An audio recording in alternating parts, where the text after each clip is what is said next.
काम है मेरा तगय्युर, नाम है मेरा शबाब। काम है मेरा तगय्युर, नाम है मेरा शबाब। मेरा नारा इनकलाब इनकलाब इनकलाब। नाजरीन, मैं हूं बिस्मिल्लाह आफ्ताब आलम और आप देख रहे हैं उर्दू हिंदी नॉलेज चैनल।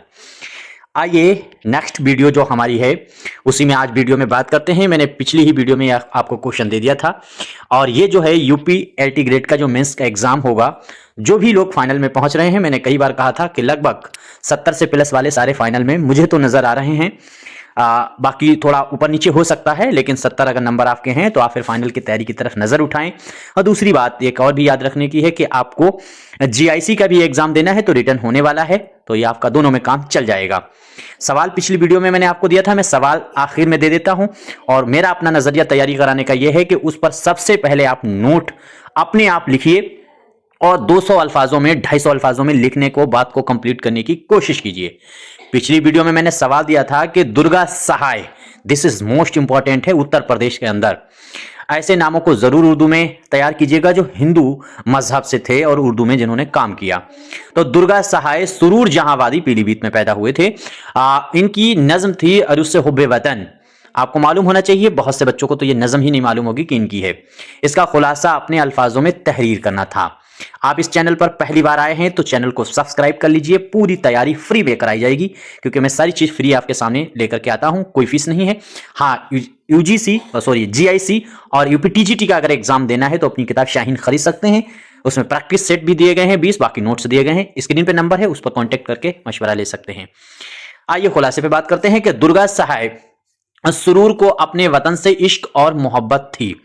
थोड़ी सी हम इसके बारे में पहले आपको बता दें कि ये नज्म ऐसे है कि दुर्गा सहाय दो तरह के शायरी उन्होंने की है। एक पहले इश्क या मोहब्बत की शायरी उन्होंने की थी, जब अपनी महबूबा पद्मिनी जो थी उनसे मोहब्बत करते थे, उनका इंतकाल हो गया, फिर उनकी मज़ार पर ये पड़े रहते थे, शराब पीते थे, फिर मुशायरे अटेंड करना शुरू किए। तो इश्क व आशिकी की इनकी शायरी रही शुरू में। बाद में ये वतन की तरफ जुड़े और बहुत सी तहरीकों से जुड़ने लगे धीरे धीरे, और कम उम्र में इंतकाल हो गया, लेकिन वतन के लिए बहुत सारी नज़में लिखी। तो मशहूर नज़म इनकी है, आपको याद रहना चाहिए। और वो नज़म कौन सी है? नज़म का नाम है, मैंने अभी बताया था, उरूस हुब्बे वतन। इसमें वतन को एक महबूबा की नज़र में इन्होंने महबूबा की नज़र से देखने की कोशिश की है।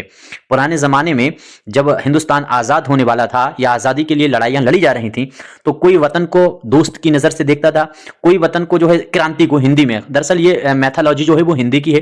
पहले चीज़ें हम समझाए देते हैं, बाद में खुलासे पे बात कर लेंगे, हम आपके सामने कर देंगे और इसको नोट कर लीजिएगा, बाद में इसको ऐसे ही पढ़ सकते हैं।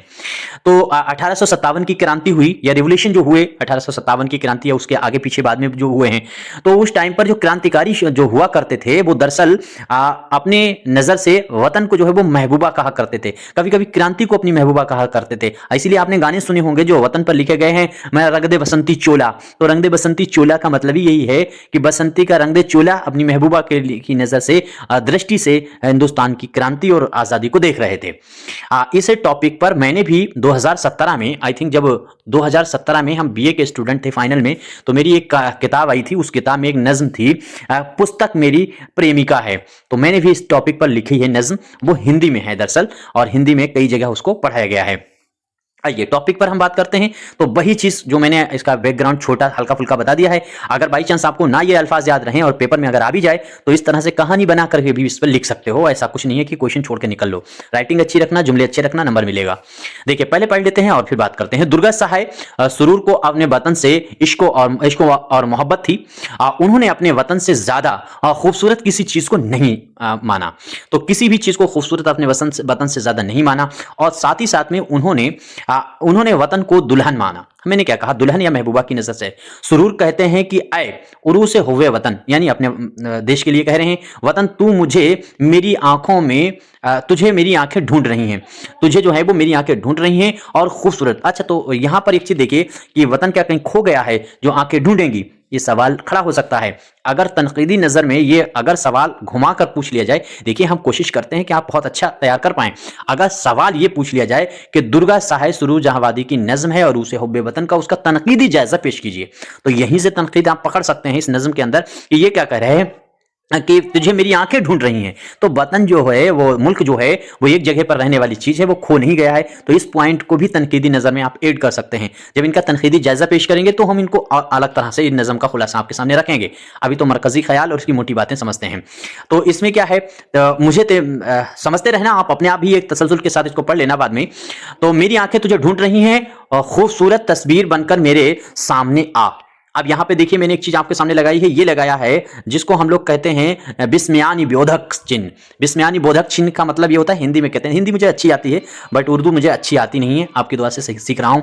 तो बिस्मियानी बोधक, जिसमें उल्टा नीचे चिन्ह लगता है, इसको लगाना नहीं भूलना। वहां पे लगाया जाता है जहां पर आप इमोशनल कोई चीज कह रहे हैं, या खुशी की कोई चीज कह रहे हैं, या गम की कोई चीज कह रहे हैं, तो वहां पर ये निशान जरूर लगा देना, इससे नंबर पर फर्क पड़ता है। तो यहां पर मैंने लगाया है कि बनकर मेरे सामने आ। फिर यहां पर आगे देखिए, मैं तुझे गले से लगा लूं, एक खूबसूरत तस्वीर में तुझसे मिलने एक खूबसूरत तस्वीर में एक मुद्दत से तुझसे मिलने को बेचैन और बेकरार हूं। खुदा करे वो दिन आए कि हमारा तुम्हारा मिलन हो। हमारा तुम्हारा मिलन हो, वही एक महबूबा की नजर से देख रहा है ना वतन को। तेरी गर्दन मेरे हाथों में हो, तेरी जानों पर, जाने मतलब गोद, जानों पर मेरा सर रखा हो, और तेरी जुल्फों की खुशबू से मेरे दिमाग में तेरे जुल्फों की खुशबू मेरे दिमाग में बस जाए। आए उरू से हुबे वतन, तेरा ही इश्क मोहब्बत का आंखों में सुरूर हो। दरअसल वस्ल की, अब आगे देखिए, दरअसल वस्ल की रात बेखुदी के आलम में मैं, यहां पे कामा लगना चाहिए, थोड़ी सी गलती हुई यहां पे, देखिए यहां पे मैं के बाद में कामा लगना चाहिए और उल्टा ऐसे करके कामा लगना चाहिए।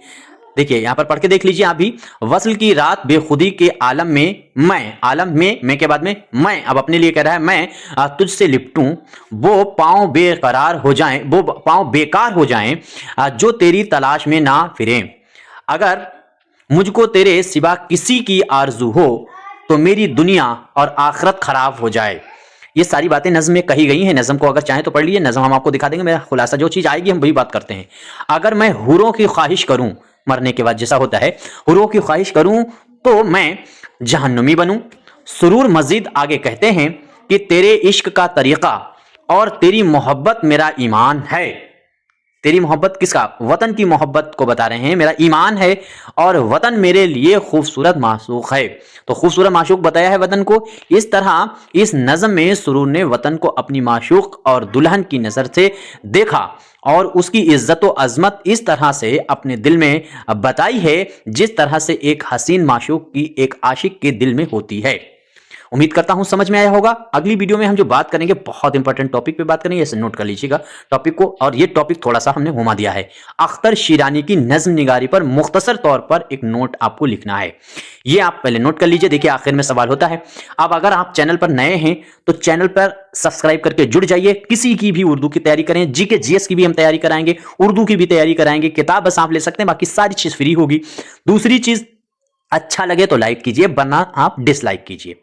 मेरा अपना नजरिया है। और अपने उर्दू के साथियों को शेयर जरूर कीजिए, क्योंकि एक मेरा टारगेट है कि 50,000 जो है वो सब्सक्राइब पूरे हो जाने के बाद हम जो है वो रजिस्ट्रेशन करा करके अपने मुद्दे गवर्नमेंट के सामने, जो भी मसले हैं उनके सामने रख पाऊं। ये मुझे ऐसा बताया गया है कि इतने सब्सक्राइबर अगर आपके पास हैं तो फिर आप ये बात अपनी रख सकते हैं। हम ऐसा नहीं कह रहे हैं कि ये हमें अचीव करना है, आपकी मर्जी है। मेरा दूसरा चैनल है, इससे ज़्यादा अचीव कर चुका है वो। बाकी आपका क्या मशवरा है आप भी मुझे दे सकते हैं। शुक्रिया, खुदा हाफिज़।